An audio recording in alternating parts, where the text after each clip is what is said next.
श्री गणेशाय नमः। श्री सरस्वतये नमः।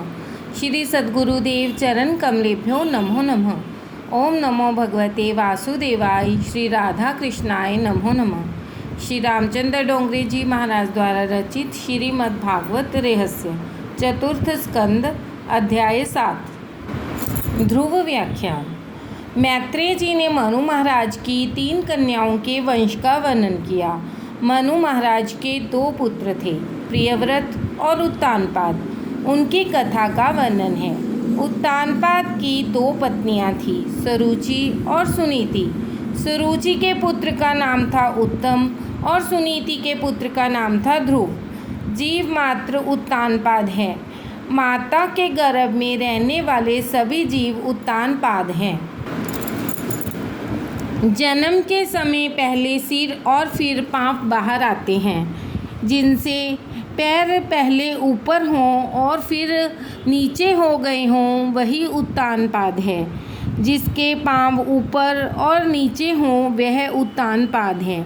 जन्म के समय सभी की ऐसी ही दशा होती है। जीव मात्र की 2 पत्नियां हैं, सुरुचि और सुनीति। मनुष्य मात्र को सुरुचि ही प्रिय लगती है। इंद्रियां जो भी भोग मांगे उन विषयों का उपयोग करने की इच्छा ही सुरुचि है। सुरुचि का अर्थ है वासना।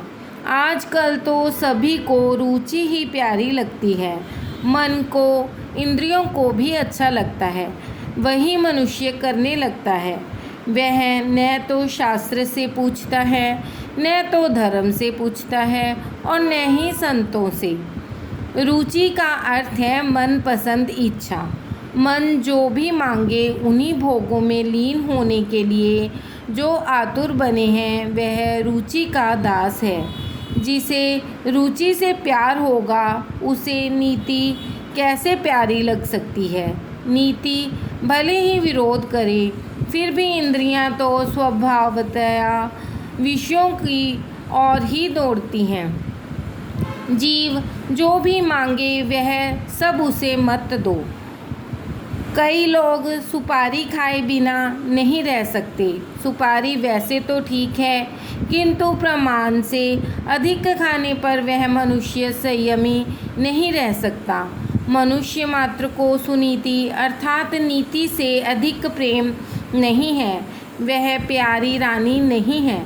मनुष्य को सुनीति से नहीं, सुरुचि से ही प्रेम है। जीव मात्र के लिए यही बात सच्ची है। उसे सदाचार युक्त संयम भरा जीवन नहीं भाता। जीव वासना के अधीन होकर विलासी जीवन जीना चाहता है। जीव मात्र नीति के अधीन नहीं रहना चाहता। वह सोचता है कि सुरुचि के अधीन होने से उत्तम फल मिलेगा। सुरुचि का फल उत्तम है, इसी से सुरुचि के पुत्र का नाम उत्तम है। उद ईश्वर, तम अंधकार।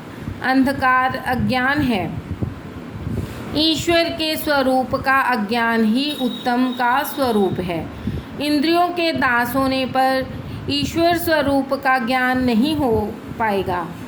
जो सुरुचि में फंसा है और विलासी जीवन जीता है, उसे भगवान के स्वरूप का ज्ञान नहीं हो सकता। वह ईश्वर को पहचान नहीं सकता। ईश्वर का ज्ञान विलासी को नहीं हो सकता, विरक्त को ही हो सकता है। गीता जी से पूछो कि कैसे व्यक्ति को ईश्वर का ज्ञान हो सकता है। जिसमें सात्विक गुण की बुद्धि होती है, उसी को ज्ञान प्राप्त होता है। सात्विक गुण की बुद्धि संयम पूर्ण सदाचारी जीवन जीने से ही होती है। केवल शब्द ज्ञान ज्ञान नहीं है। उत्तम विषय क्षणिक सुख देता है और वह उत्तम सुख क्षणिक विषयानंद है। इंद्रियों और विषयों के संयोग से जो क्षणिक सुख मिलता है, वह सुख नहीं, सुख का केवल आभास ही है। खुजली को खुजलाने से सुख नहीं, सुख का आभास ही हो पाता है। मनुष्य की हर एक इंद्रियों को विषय उपभोग की आकांक्षा होती है।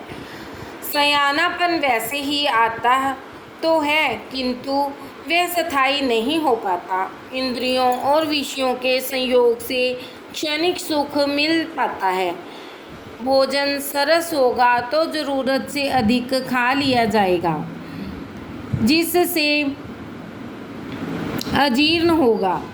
फिर ऊपर से अन्न पाचन के लिए गोलियां लेनी पड़ेंगी। ऐसे समय में रुचि और खाने को कहती है, किंतु नीति मना करती है। स्वयं शंकराचार्य जी इसीलिए आज्ञा देते हैं कि स्वादिष्ट अन्न की याचना मत करो, देववशात जो भी प्राप्त हो उसी से संतुष्ट हो जाओ। स्वादिष्ट भोजन करने वाला भजन नहीं कर पाएगा। नीति का फल आरंभ में कष्टदायी होते हुए भी अंत में सुखदायी है, जबकि विषयानंद का आरंभ में परिणाम सुखदायी होने पर भी उसका परिणाम दुख ही होता है। जिसका जीवन शुद्ध है, पवित्र है, उसी को भजनानंद मिलता है और वही आनंद टिकाऊ होता है। नीति के अधीन रहकर जो पवित्र जीवन जीता है उसी को ईश्वर का ज्ञान मिलता है। सुनीति से ध्रुव मिलता है। सुनीति का फल ध्रुव है। सुनीति का पुत्र ध्रुव है। ध्रुव का तात्पर्य है अविनाशी अनंत सुख का, ब्रह्मानंद का कभी विनाश नहीं होता। जो नीति के अधीन रहेगा उसे ध्रुव सा ब्रह्मानंद प्राप्त होता है। मनुष्य यदि सुनीति के अधीन होता है तो सदाचारी बनता है, और यदि वह मात्र सुरुचि के अधीन होता है तो दुराचारी होता है। तुम्हारे सामने ये दो आनंद हैं, विषयानंद और परमानंद। तुम किसे पसंद करोगे? भजनानंद ही पसंद करने योग्य है। पहला आनंद क्षणिक सुख देता है और उसका परिणाम दुखद होता है। दूसरा आनंद शुरू में तो कष्टदायी है, किंतु अंत में सुखदायी है। दो मित्र यात्रा करने चले। एक की आदत ही ऐसी थी कि पलंग तकिए के बिना उसे नींद नहीं आती थी। उसने बोरिया बिस्तर बांध लिया, किंतु उसे ढोने के लिए मजदूर न मिला, अतः वह सारा सामान उसे खुद ही उठाना पड़ा। रास्ते में एक सज्जन मिले। इस महाशय की दशा देखकर उसने कहा कि यह बोझ कितना कष्टदायी है, इसके बिना ही यात्रा क्यों नहीं करते? तो उसने उत्तर दिया, चाहे यह बोझ मुझे ही क्यों न उठाना पड़े, किंतु रात को सोते वक्त तो बड़ा मज़ा आता है। रात्रि के आनंद के लिए सारा दिन वह बोझ उठाए फिरता था, फिर रात को कैसा आनंद आता होगा। यह कथा किसी और की नहीं, अपनी ही है। जीव मात्र यात्रा करने निकला है। क्षणिक सुख के लिए मनुष्य सारा दिन गधे की भांति मेहनत करता है, सारा दिन दुख का पर्वत सिर पर लेकर चलता है। क्षणिक सुख के लिए कितनी चिंता और कितना कष्ट उतारता है वह। विषयुक्त सुख क्षणिक ही नहीं, तुच्छ भी है। ध्रुव अविनाशी ब्रह्मानंद का भजनानंद स्वरूप है। जीव जब ब्रह्मानंद की ओर जाता है तो सुरुचि विघ्न उपस्थित करती रहती है। जीव और ब्रह्म का मिलन सुरुचि नहीं होने देती। जो मनुष्य सुरुचि के अधीन है, समझो कि वह कामाधीन भी है। उत्तानपाद राजा की 2 रानियां और 2 पुत्र थे। राजा को सुनीति नहीं, सुरुचि ही प्यारी लगती थी। हम सभी की भी यही बात है। हमें नीति से प्रेम नहीं है, किंतु इंद्रियों और वासना को बहकाने वाली सुरुचि से ही प्रेम है। एक बार उत्तानपाद सिंहासन पर बैठे हुए थे। सुरुचि भी वहीं बैठी हुई थी। उत्तम राजा की गोद में खेल रहा था। ध्रुव ने यह देखा तो उसने सोचा कि मैं भी पिताजी के पास जाऊं तो मुझे भी वे गोद में उठा लेंगे। उसने दौड़ते हुए आकर पिता से अपनी गोद में उठाने के लिए कहा। बालक बालकृष्ण का ही स्वरूप है, उसका कभी अपमान मत करो। बड़े बड़े महात्मा भी बच्चों से खेलते थे। रामदास स्वामी जब बच्चों से खेल रहे थे तो शिष्यों ने पूछा कि यह क्या कर रहे हैं आप? तो स्वामी जी ने कहा, बये पोरते थोर होनियों गेले, बये थोरते चोर होनी मेले। इन बालकों के साथ खेलने में मुझे आनंद मिलता है। बच्चे अपने मन में जो होता है वैसा ही बोलते हैं। वैसा ही करते भी हैं। मन, वाणी और क्रिया एक समान होने पर ही तुम भगवान की भक्ति सही ढंग से कर सकोगे। वैसी भक्ति ही तुम्हें आनंदित करेगी। बालक निर्दोष होता है, उसे कपट मत सिखाना। उन पर बचपन में अच्छे संस्कार डालो, उनसे अनुचित लाड मत करो। उत्तानपाद ने आनंद से ध्रुव को अपनी गोद में लेना चाहा, किंतु सुरुचि को यह बात न भाई। जीव के पास जब भी भजनानंद आता है, सुरुचि बाधा उत्पन्न करती है। पूजा करते समय मन रसोई घर की ओर गया या तो प्रभु भजन करते हुए मन विषयों की ओर बह गया तो समझ लेना कि सुरुचि आ गई। ध्रुव को राजा गोद में बिठाए यह सुरुचि को पसंद नहीं था। उसने सोचा कि राजा जीवात्मा को ध्रुव भजनानंद मिलेगा तो वासनाधीन नहीं होंगे और मेरा कुछ भी काम नहीं बन पाएगा। सुरुचि ने राजा को ध्रुव को गोद में लेने से रोका। राजा रानी के अधीन था, वह कामंध था। उसने सोचा कि मैं ध्रुव को गोद में बिठाऊंगा तो सुरुचि नाराज होगी। चाहे कुछ भी हो, मेरी रानी नाराज नहीं होनी चाहिए। ज़रूरत से ज़्यादा स्त्री के अधीन रहना पाप है। शास्त्र तो यहाँ तक कहता है कि ऐसे स्त्री अधीन पुरुष को देखना भी पाप है। वह था तो राजा, किंतु रानी का तो दास ही था। अक्सर सभी की ऐसी ही दशा होती है साहब। बाहर तो अकड़ कर फिरते हैं और घर में पत्नी के आगे भीगी बिल्ली बन जाते हैं। राजा ने ध्रुव की अवहेलना की और मुंह मोड़ लिया।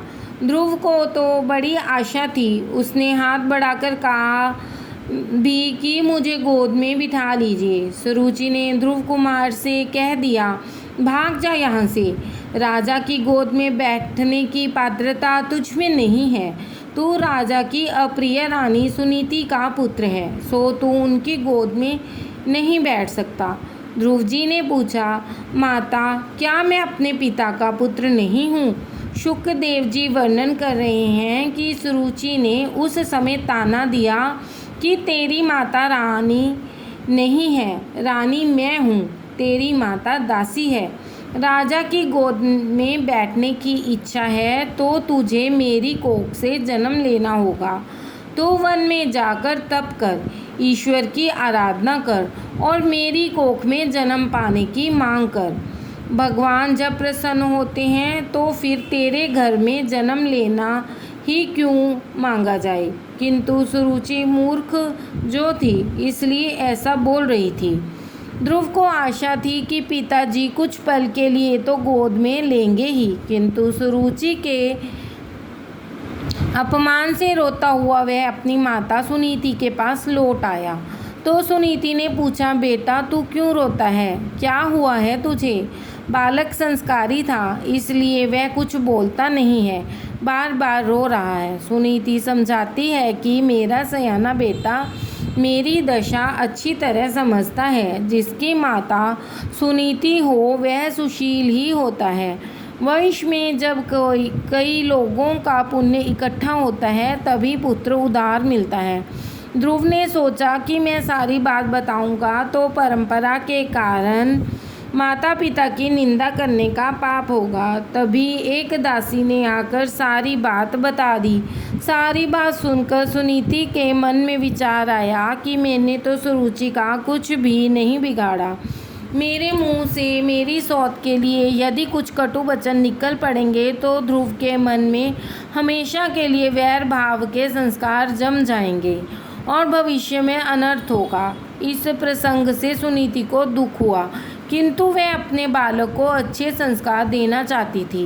वह चाहती थी कि अपने बालक को राज्य और संपत्ति चाहे न मिले, किंतु संस्कार तो अच्छे ही मिलने चाहिए। यदि माता सुनीति हो तो अपने बालक को 1000 शिक्षकों की अपेक्षा भी अधिक अच्छी शिक्षा दे सकती है।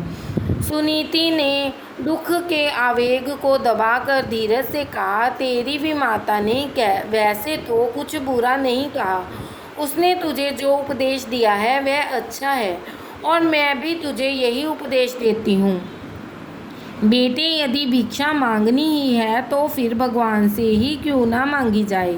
मनुष्य से बहुत कुछ मांगने पर भी बहुत कम ही मिलेगा और कई बार तो अपमान की और उपेक्षा ही मिलेगी। अतः ठाकुर जी से ही मांगो। भगवान जब देता है तो इतना अधिक दे देता है कि जीव वह सब कुछ ले नहीं पाता। बेटे, भगवान तुझ पर कृपा करेंगे, तुझे प्रेम से बुलाएंगे, गोद में भी बैठाएंगे। तेरी ही नहीं, जीव मात्र के सच्चे पिता परमात्मा ही हैं। मैंने तुझे नारायण को सौंप दिया। जो पिता तेरे मुंह तक नहीं देखना चाहता, उसके घर में पड़ा रहना निरर्थक है।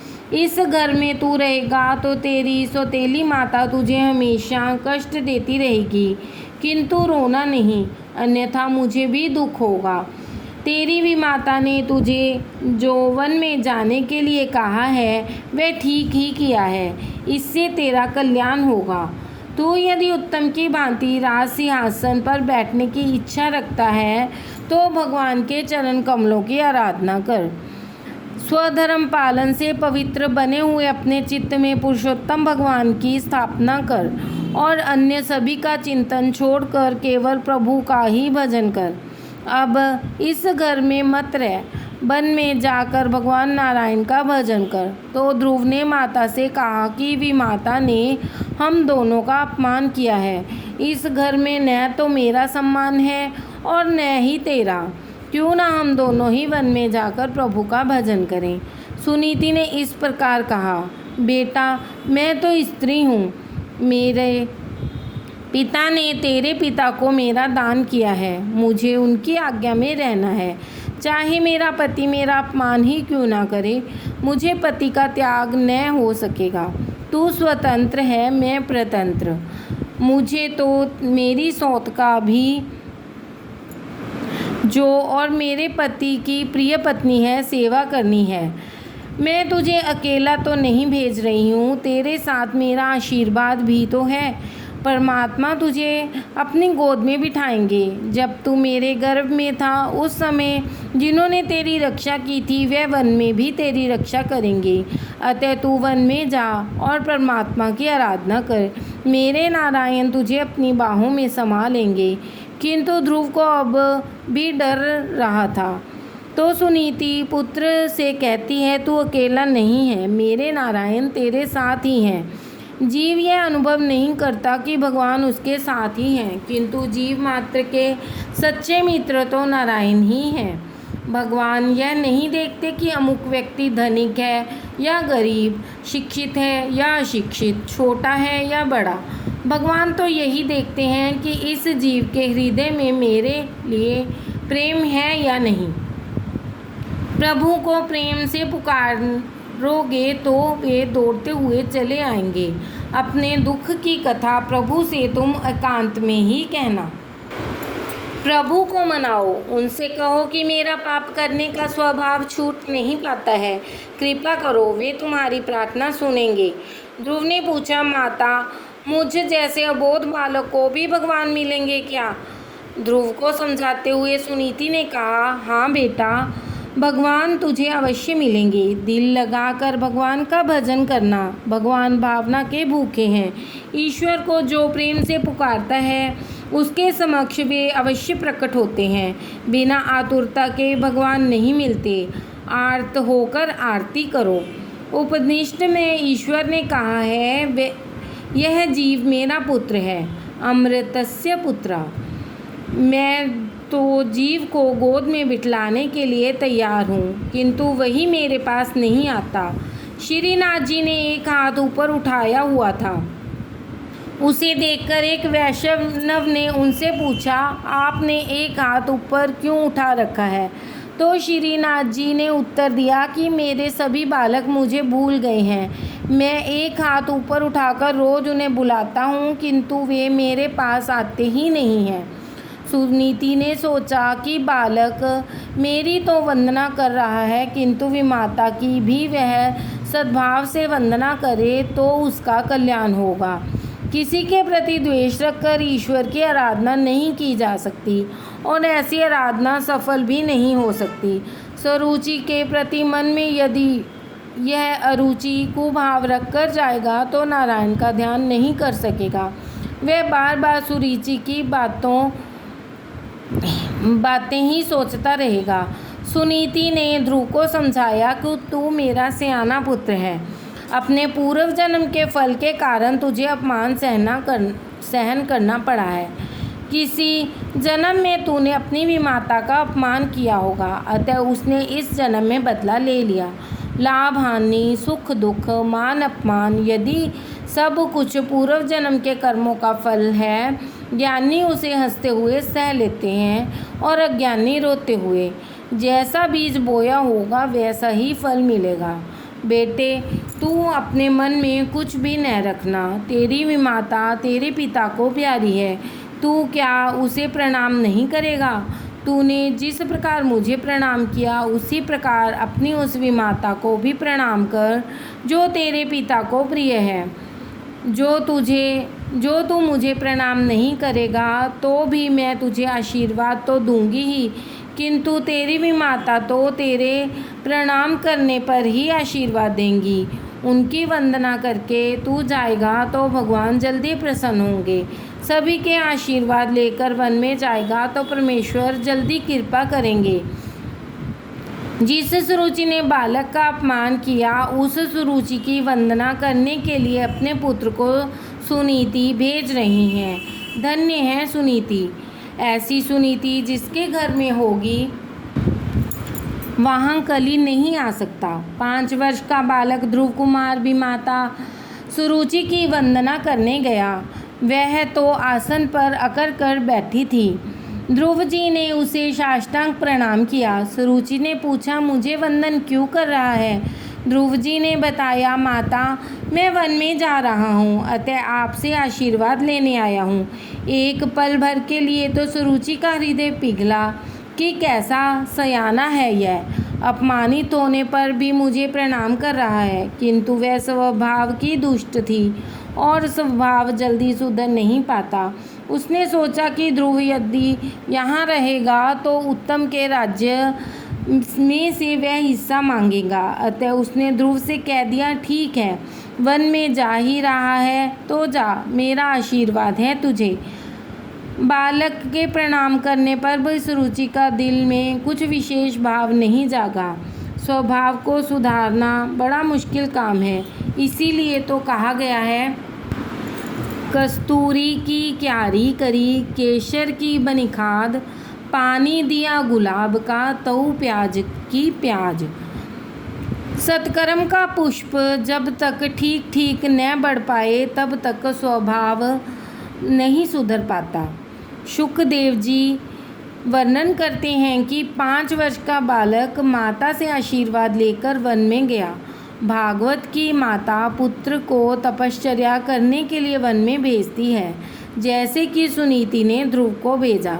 आजकल की माताएं बालकों को सिनेमा देखने के लिए भेजती हैं, पैसे भी देकर कि कहा कि जा तेरा कल्याण हो। अरे, सिनेमा देखने से क्या खाक कल्याण होगा? इससे तो आँखें, शरीर और अंत में जीवन तक बिगड़ जाएगा। पैसों को खर्च करके अंधेरे में बैठना अज्ञान नहीं तो और क्या है। यह हंसने की या मजाक की बात नहीं, रोने की बात है। सिनेमा देखने के लिए अपने बालक को भेजने वाली स्त्री माता नहीं, शत्रु है। धन्य है सुनीति जैसी माताएं जो अपनी संतानों को अच्छे संस्कार देती हैं। बालक माता के दोष के कारण चरित्रहीन, पिता के दोष के कारण मूर्ख, वंश के दोष के कारण कायर और स्वयं के दोष के कारण दरिद्र होता है। दुःशीलो मात्र दोषेण, पितृदोषेण मूर्खता, कार्पण्यम वंश दोषेण, आत्म दोषान दरिद्रता। अपनी दोनों माताओं से आशीर्वाद लेकर ध्रुव वन में जा रहा है। देखिए, मात्र 5 वर्ष का बालक वन में जा रहा है। ध्रुव कभी सोचता है कि वन में तो हिंसक पशु होंगे, वे मुझे खा तो नहीं जाएंगे, तो दूसरे ही पल सोचता है, नहीं नहीं, मैं अकेला तो हूँ नहीं। मेरी माताजी ने कहा था कि जहाँ जहाँ मैं जाऊँगा नारायण भी साथ साथ होंगे। सभी को प्रणाम करके सभी के आशीर्वाद लेकर जो व्यक्ति वन में जाता है उसे रास्ते में संत मिलते हैं। घर में जो झगड़े करके जाता है उसे संत नहीं मिलते। झगड़ा करके गृह त्याग करने वाले को तो न तो राम मिलते हैं और न माया। मार्ग में ध्रुव जी सोच रहे हैं कि घर में तो माता मुझे बेटा कहकर पुकारती थी, किंतु यहाँ वन में मुझे बेटा कौन कहेगा। यहाँ मुझे गोद में कौन बिठाएगा, कौन मुझे प्यार करेगा। वे आगे बढ़ते ही जा रहे थे कि रास्ते में सामने से नारद जी आ मिले।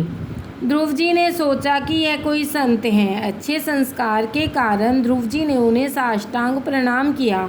प्रणाम साष्टांग ही करना चाहिए। प्रकृति अष्टधा है। अष्टधा प्रकृति स्वरूप परमात्मा में मिल जाने की इच्छा व्यक्त करने के लिए साष्टांग प्रणाम करना है। प्रणाम करने से आत्मनिवेदन होता है। अधिकारी शिष्य को मार्ग में ही गुरु मिल जाते हैं। सतगुरु और ईश्वर तत्व एक ही हैं। परमात्मा और सतगुरु दोनों व्यापक हैं। सर्वव्यापी को खोजने की नहीं, पहचानने की आवश्यकता है। बालक की विनम्रता से नारद जी प्रसन्न हुए। उनका संत हृदय द्रवित हुआ। उस बालक को उन्होंने गोद में उठा लिया, फिर सिर पर हाथ फेरने लगे।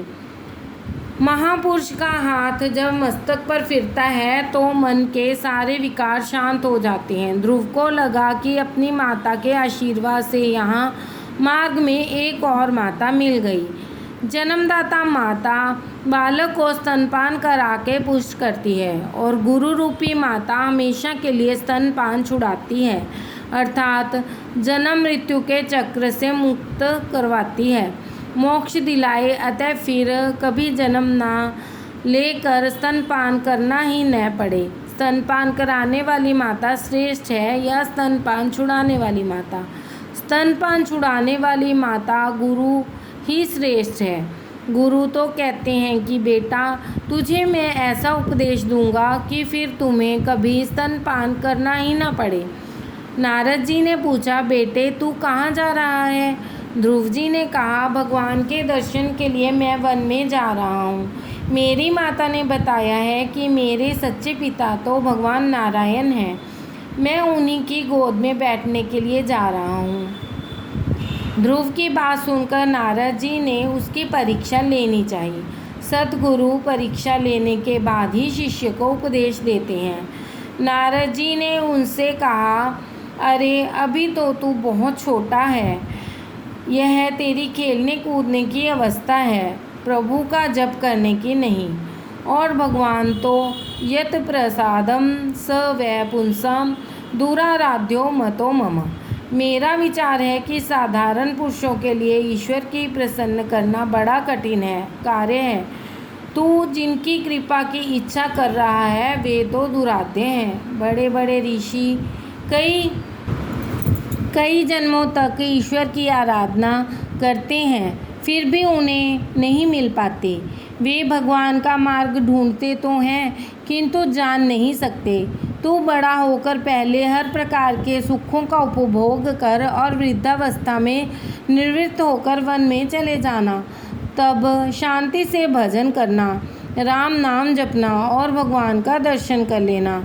तू चाहता है कि भगवान तुझे गोद में बिठा ले, किंतु बड़े बड़े ऋषि मुनि हजारों वर्षों की तपश्चर्या करने के बाद भी उन्हें नहीं पा सकते, तो फिर तेरे जैसे बालक को तो वे मिलेंगे ही कैसे? अतः यही अच्छा है कि तू अपने घर वापस चला जा। ध्रुव कुमार ने कहा, जी नहीं, जिस घर में मेरा अपमान होता है वहाँ मैं नहीं रह सकता। मेरे पिताजी के राज सिंहासन पर न बैठने का मैंने निश्चय किया है। इसी जन्म में प्रभु के दर्शन का निश्चय किया है। गुरु जी आप मार्गदर्शन कराएं। ध्रुव का अटल निश्चय देखकर नारद जी ने कहा, धर्मर्थ कामोख्याख्यम यम इच्छे श्रेये आत्मना एकमेव हरे स तत्र कारणं पादसेवनम। जो व्यक्ति अपना कल्याण चाहता है और धर्म, अर्थ, काम और मोक्ष प्राप्त करना चाहता है तो उसके लिए एकमात्र साधन है श्री हरि के चरणों की सेवा। तू मधुबन में जा, वृंदावन में यह मधुबन है। यहाँ ध्रुव जी को नारायण के दर्शन हुए थे। यमुना कृपालु हैं। यमुना महारानी कृपा देवी का अवतार हैं। भागवत में कुछ ऐसे स्थानों का निर्देश है जहाँ परमात्मा अखंड रूप से विराजते हैं। मधुबन में श्री रंगम आदि में, श्री रंगम में अनंत शयनम पद्मनाभम है। द्वारिका में भी भगवान विराजते हैं। उन्होंने द्वारिका त्यागी नहीं है। वो डाना में की भक्ति अनन्य थी, अतः उसका एक स्वरूप डाकोर आया था। गंडक नदी के किनारे पुलक ऋषि के आश्रम में भी उनका अखंड वास है, ऐसा भागवत के 5वें स्कंद में कहा गया है। वृंदावन में भगवान का अखंड वास है। यमुना जी तेरा ब्रह्म संबंध सिद्ध करेंगी। यमुना जी तेरे लिए सिफारिश करेंगी। अपात्र होने पर भी माता मानेंगी कि तू उसका हुआ है, अतः वे कृपा करेंगी। नारद जी ने ध्रुव को आज्ञा दी। तत्तात गच्छ भद्रं ते यमुनायाष्टतं शुचि पुण्यं मधुवनं यत्र सानिध्यं नित्य यदा हरे। वत्स, तेरा कल्याण हो। यमुना नदी के तट पर स्थित परम पवित्र मधुबन में तू जा। वहाँ श्री हरि का नित्य निवास है। वृंदावन प्रेम भूमि है। वहाँ रहकर भजन करने से मन जल्दी शुद्ध होता है। वृंदावन दिव्य भूमि है। वहाँ जीव और ईश्वर का मिलन शीघ्र होता है। राधे राधे।